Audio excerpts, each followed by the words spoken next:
undefeated as a professional with a record of 14-0, 10 KOs, from Transvaal, South Africa, Corrie Sanders. And his opponent across the ring, fighting out of the red corner, wearing the white trunks with gold trim, weighing in at an even 209 pounds, from Atlanta, Georgia. He's 10-3 as a pro, all 10 victories by knockout. Ladies and gentlemen, Mike Dixon.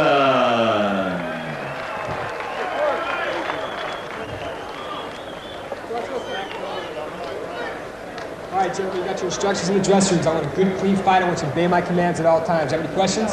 Anything over here? All right, touch it up. Let's go.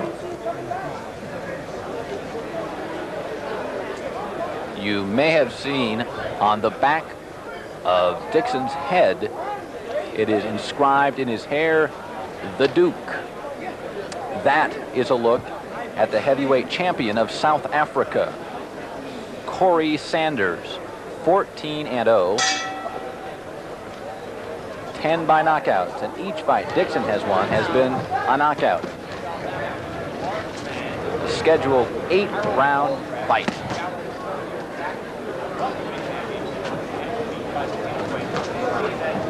Sanders, white trunks, red trim.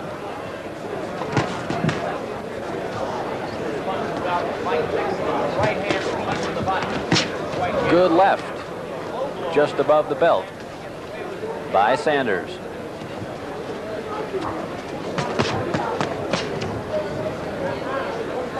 Setting the pace early.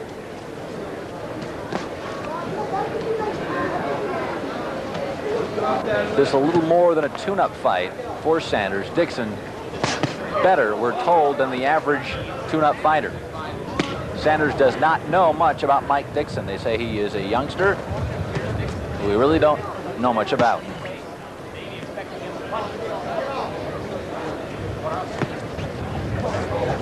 Sanders trained by Harold Voltbrecht, South African's welterweight champion for some 14 years. Dixon got off balance for a moment. This is round one.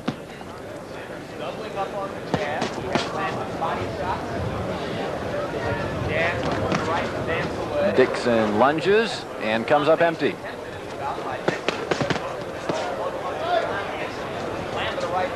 Sanders, a far busier fighter at this point.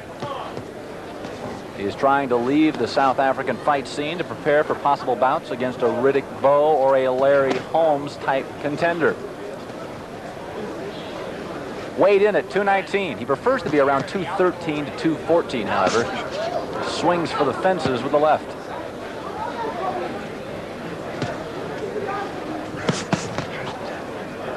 Sanders has been low on a couple different occasions.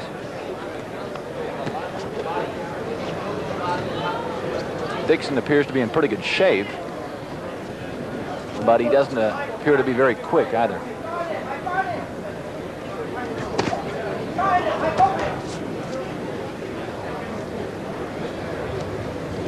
.30 left in the first.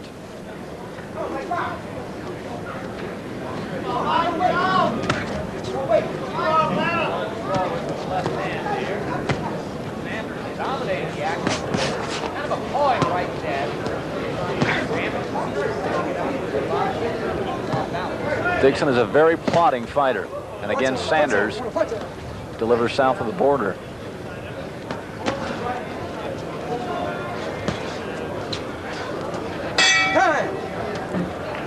Referee is Mitch Halpern, who has worked 3 bouts on the undercard. Let's go to the corner. Right. No. Okay. Come on. Can you give me this punch? Corrie? Hold the person. Relax, relax. Huh? Yeah. Jab. Start up. You got to start from something. Like, where you want to start from? You listen to me? All right, well, let's get goddamn busy. All right? Let's get busy, all right? Don't let this guy dictate the pace. You let him come out and dictate the pace.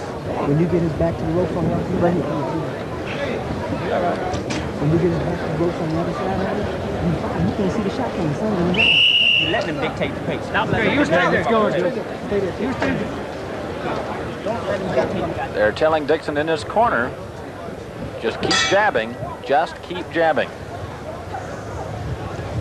We begin round 2, schedule 8-rounder.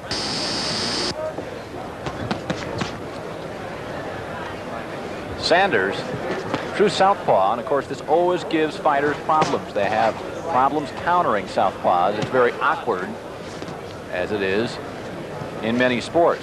And he feels that for his size, his hand speed is unmatched. Again, he is the heavyweight champion of South Africa. Wanting to get out of the fights there and fight more in the United States. Face some stiffer competition, which Riddick Bowe certainly classifies as. And when compared to Mike Dixon, so does Larry Holmes. Sanders is a pretty mobile guy, and it appears even more so with a plodding Dixon.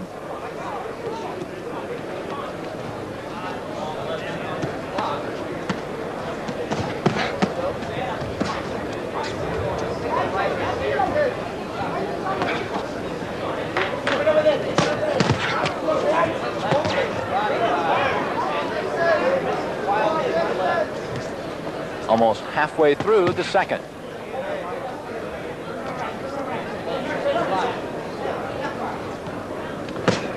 Dixon, at least at this point in the round, has not taken the advice of his corner to jab. He has gone for the bigger punches, like right there.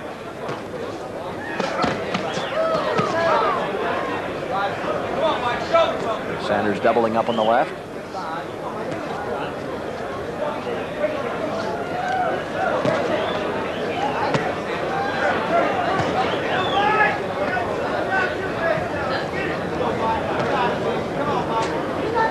The crowd filling at the Mirage, where roughly 9,000 should be here when it's all said and done for Taylor and Norris. That, by most accounts, is disappointing, however, when you consider the entire spectrum of the fight and the ability of the fighters. Dixon peeled off a nice right.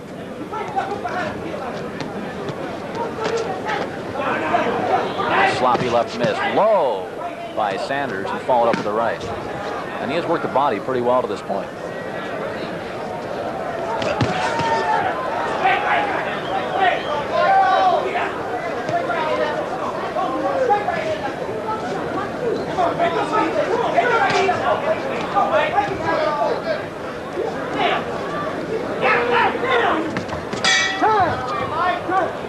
And Mitch Halpern having to step in there at the last moment. Right hand, okay? You got to throw the jab, the right hand, and come back with the left hook, but you're looping it. We want a straight right hand, okay? Come on, let's give us a straight right hand. And don't stand there and brace when this goddamn kid is punching. What you bracing? You're going to do anything, step back and counter. Don't stand there like a punching bag when you get ready to punch. All right? Take a step back and then you punch, all right? And then get out of there. Come on.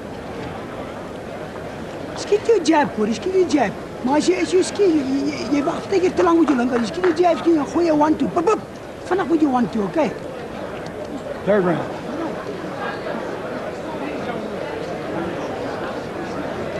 This was Dixon's right hand. Perhaps his best punch of the fight. You can see Sanders, clearly the quicker puncher of the two.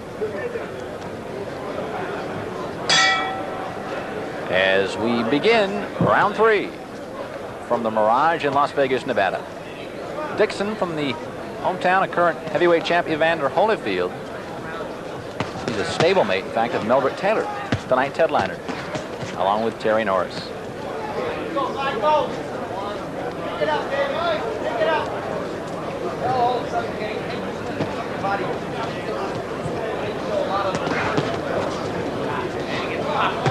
Considering the marquee of the main event tonight, some were critical of this as the top undercard fight.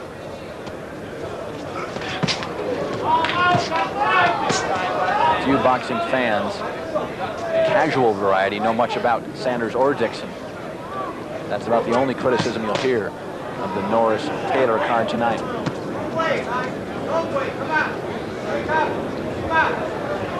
1 minute has passed in the third.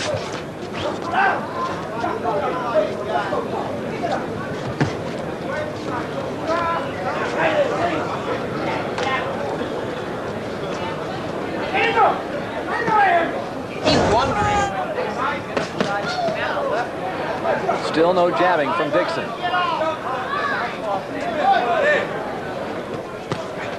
Although his corner has offered it as advice throughout.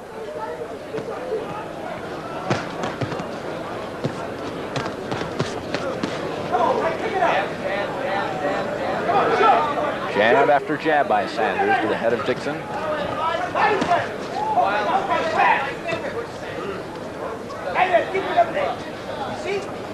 Sanders has gone, in some portions of the rounds, more heavily to the body.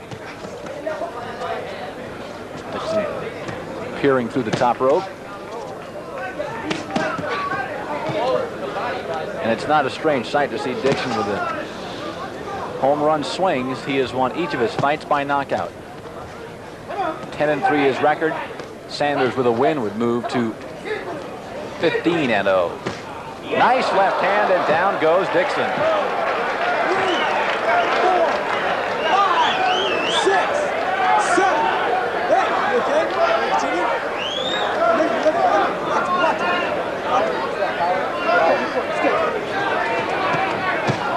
Sanders looking to finish him off. Dixon immediately gets a bump over his left eye. He takes a huge left hand by Sanders, and another.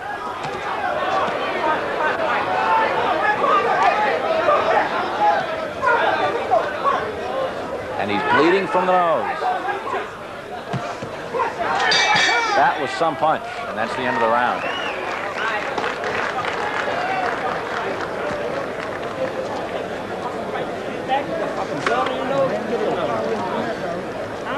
Is that what you want to take to do?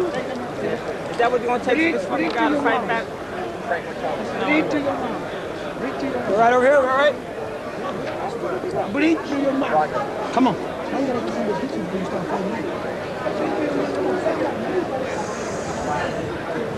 This, a look at the knockdown, a left hand by Corrie Sanders. He sets it up, and bang, he hits him. And immediately a bump and blood for Corrie Sanders. You are looking Seconds out. at the ring at the Mirage.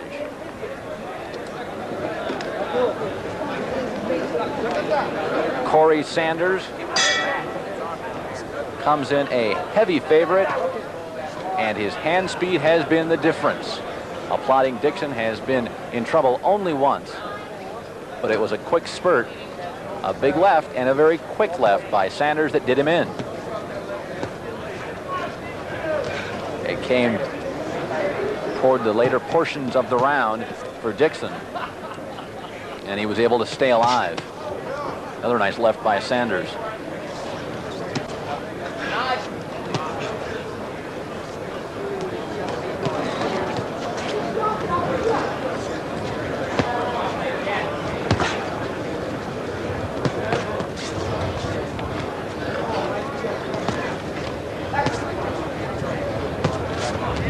Sanders done a pretty nice job of setting up his punches tonight. He's not a one-punch-and-out fighter. Although he will go into spurts with that jab and peel off 9 or 10 in a row.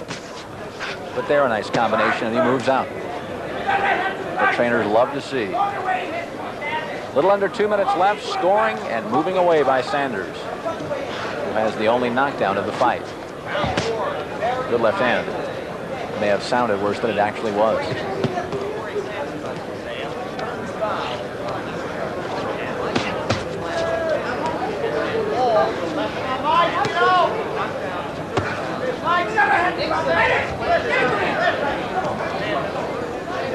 Dixon's mouth is open, which may be a sign that he is tiring, needing to breathe.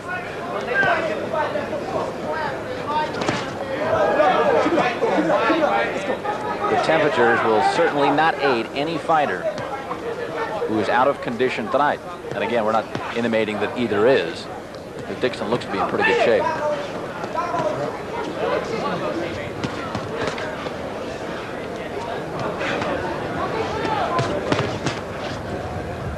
Nice right-left combination by Sanders. The heavyweight champion from Chicago.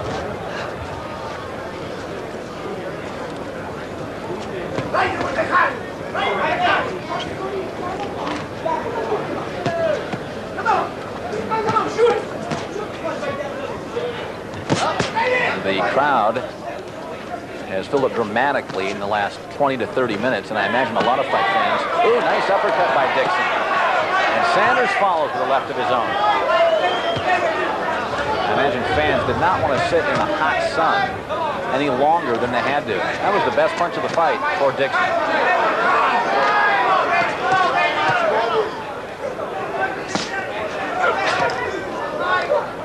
Dixon can be a wild slinger. Thus far, only one punch has landed, and it was an uppercut against the ropes at the trail end of that round. So Dixon has been formidable to this point. Let's listen in. When he throw the overhand, he slipped it. Whip it underneath him, goddammit, because his overhand is going way past the damn shoulder, giving you all a body hook. You got to punch him to the body. All right? Wipe his nose again. Now, that's the way I want you to get busy, but I need. Nice uppercut by Dixon. Sanders really hasn't been pressured like this probably before. We are told he has pretty much strolled through his first 14 fights. And that uppercut again, landing solidly. To Sanders' credit, he followed up almost immediately with a punch of his own.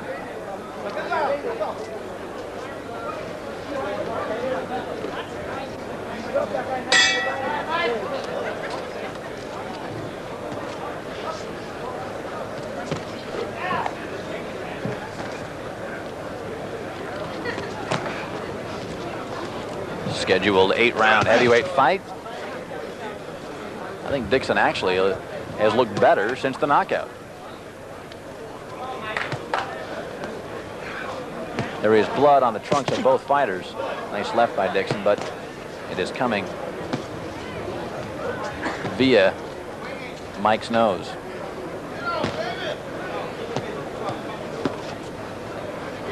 And whereas Dixon was breathing a bit heavier last round, Sanders, toward the end of last round, seemed to be keeping his mouth open more than usual.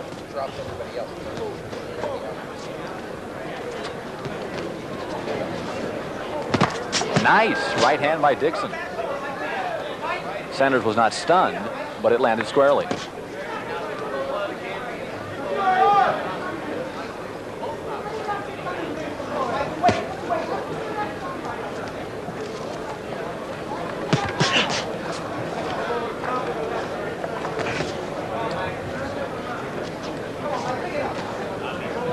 They have repeatedly asked Dixon to jab.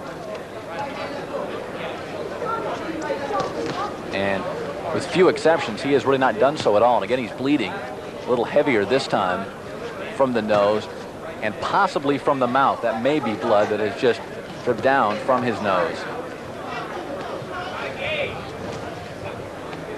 As the sun is starting to set over the arena. And that will cool the temperature somewhat. Nice left hand by Sanders.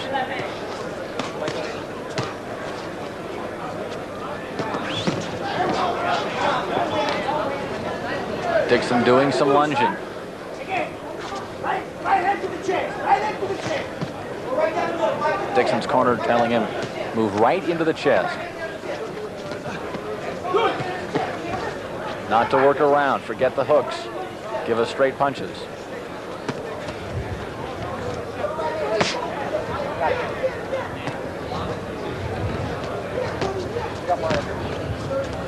Sanders, nice left hand, and Dixon just shakes it off. He's still got a nice welt above his left eye. Closing of round 5.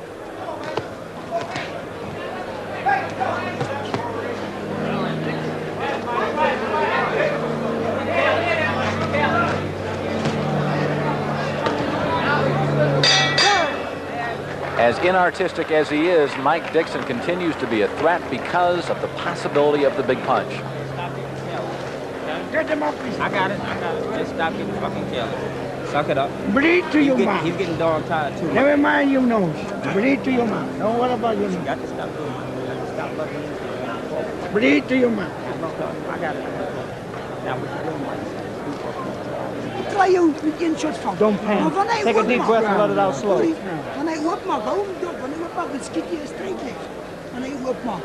Maar hij maakt je gewoon op als je slaat. Maar je moet naar je rechterkant toe bewegen. A look at the Mirage.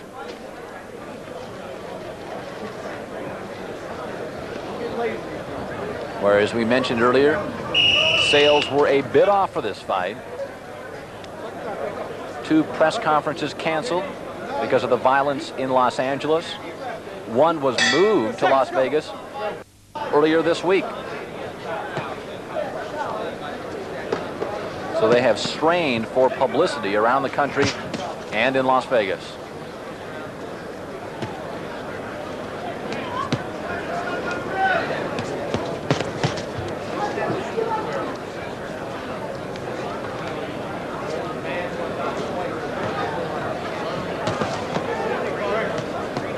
See some of the empty seats beyond the 2 fighters. Nice left hand by Sanders. If we know anything about Dixon, we know he can take a good punch, getting up after being decked earlier.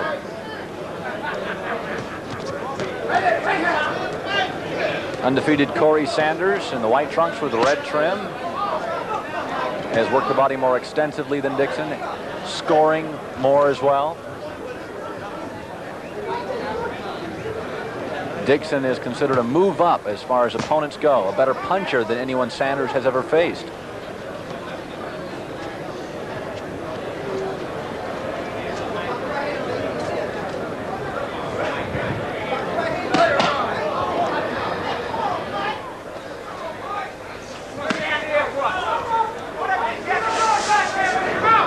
Dixon drops his hands momentarily.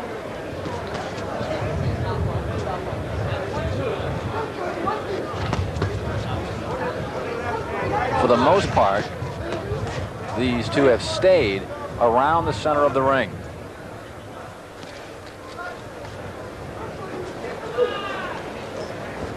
Dixon scored at his best when he was able to back Sanders into a corner, but it was then when Sanders was backed into a corner when he delivered a left that downed Dixon. So it has worked both ways for Corrie Sanders. 14-0 with 10 knockouts.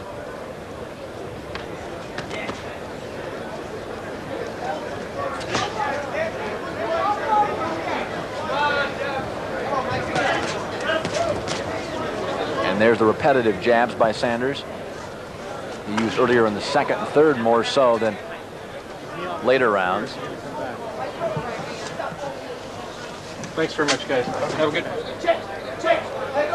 You don't miss the check. You can move the check. Sanders has credited some good stamina with working fights in South Africa during the summer. Says that has helped him out in his stamina.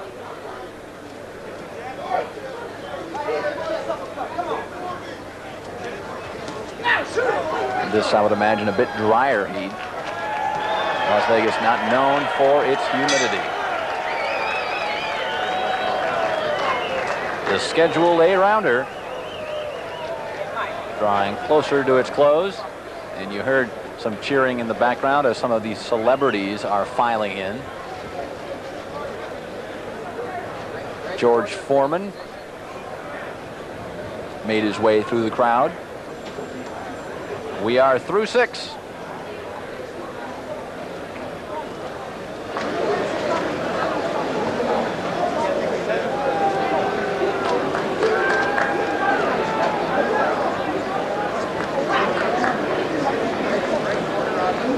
Eldrick Taylor and Terry Norris in tonight's main event. It will be worked by Mills Lane.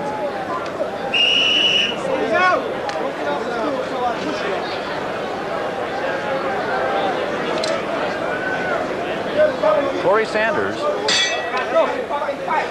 breathing heavily as he sat on the bench in between rounds or on the stool. Round 7.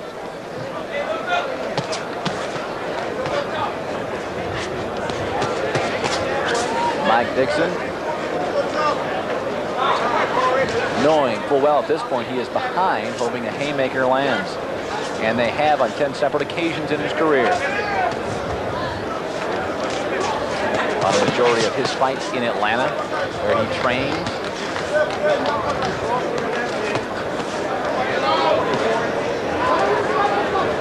I imagine tonight he is aware that Foreman is in the crowd.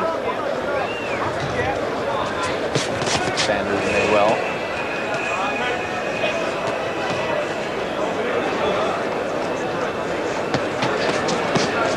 Look from above and a nice left cross by Sanders. Again, he doubles up on the jab. Comes back to the left. Dixon shakes him off, saying he's not hurt.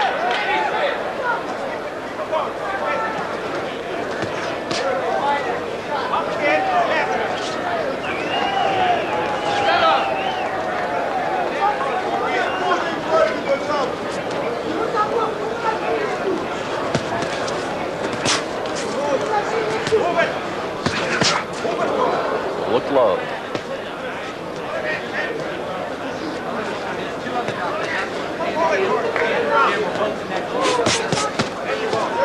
If you were scoring the fight to this point anyway, Dixon quite possibly has been shut out as the bleeding begins in his nose again. But he's absorbing the blows very well, at least to this point. In fact, we noted earlier, he seems to be a bit stronger. There's a left. Since he went down earlier. Under a minute left in round 7. Scheduled for 8.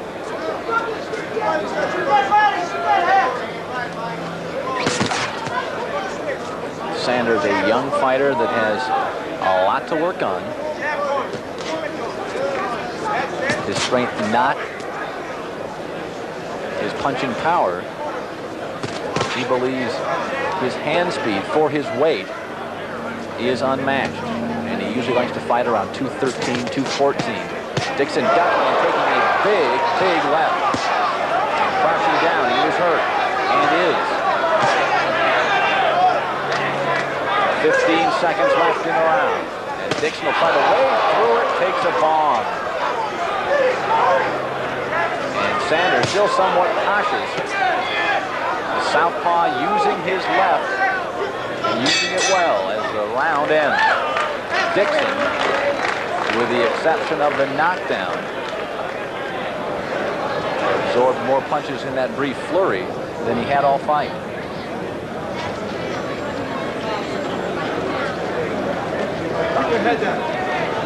As you look at Corrie Sanders, you don't find that many heavyweights as we await the 8th round who are going to brag about their speed.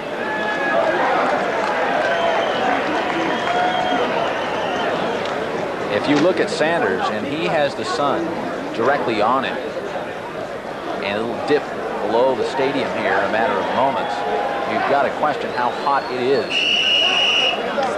Dixon has had the advantage of having his back to it, and he's covered by cornermen, so he hasn't seen much of it. But it's probably a tough minute in that corner. Very, very warm. This is the 8th and final round for Corrie Sanders and Mike Dixon.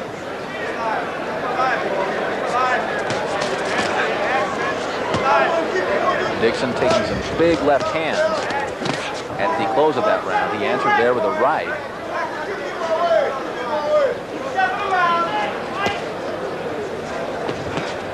Sanders' jab isn't particularly punishing. It may score, but it doesn't seem to bother Dixon too much.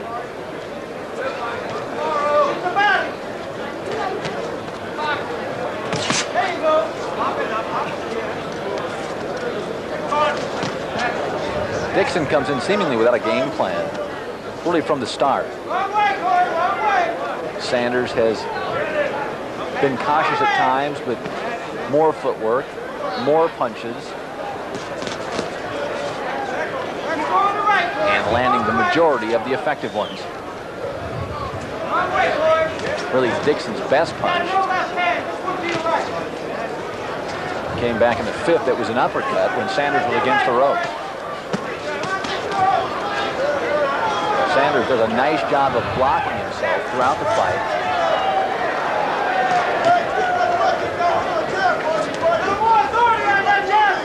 And the busier Sanders can keep Dixon protecting himself, the less time that Mike Dixon is going to have to attack.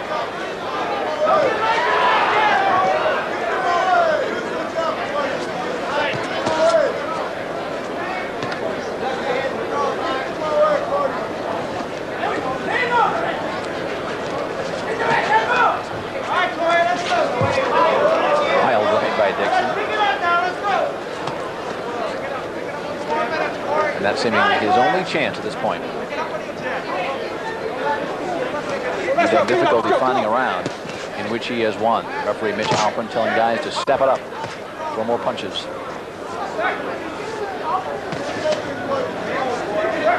Halpern worked 3 fights on the undercard tonight, the busiest of all the referees that have worked.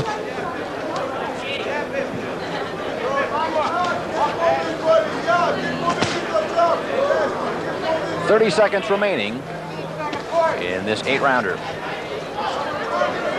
Corrie Sanders, barring a knockdown by Dixon, will move to 15-0.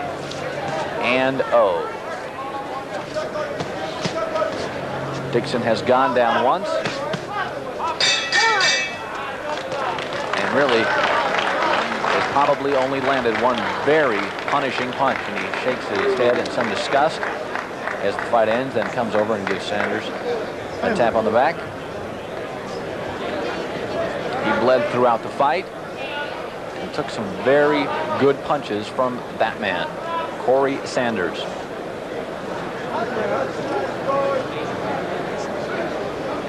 You will be seeing more of him. Wants to make more appearances in Las Vegas, and preferably more televised appearances. We await the decision. The ring announcer, Michael Buffer, has picked up the scoring card. And let's go to Michael Buffer in the center of the ring. Ladies and gentlemen, here at the Mirage, we go to the scorecards. All 3 judges, Art Laurie, Dave Moretti, and Davey Pearl, score the bout with the same numbers, 80-71. The winner by unanimous decision, Corrie Sanders.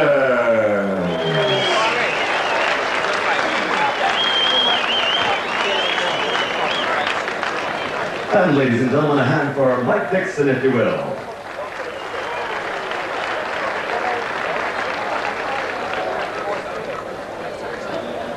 We are going to take a look. See your August Optus magazine for full details and subscribe now to win. And that brings us now to our final bout. The super heavyweights, the big guys, more than 200 pounds. In the blue corner, we're going to have Calvin Brock. In the red corner, TJ Wilson. Tell us about these guys. It's not a division that got a lot of attention throughout the last